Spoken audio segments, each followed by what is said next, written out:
Shippers, ever thought about how career optimal packing can save you a bundle? Let's dig into this. Picture this, FedEx and UPS, two shipping giants but different rate philosophies. FedEx higher base box cost but lower cost per pound encourages shippers to use fewer and smaller boxes.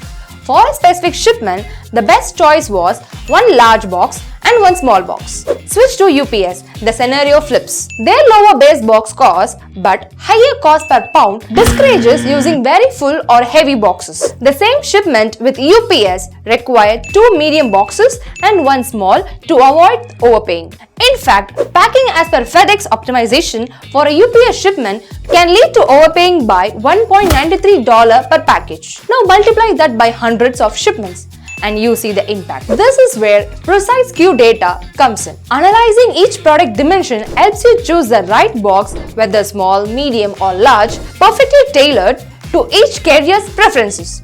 Right-sizing boxes based on this data isn't just small change. It's a strategic move that aligns with your carrier preferences, optimizing your costs and ensuring you don't pay a penny more than necessary. So remember, it's not just about shipping. It's a strategic financial planning. Use your SKU data wisely. Tailor your boxes to your carrier and watch your savings grow.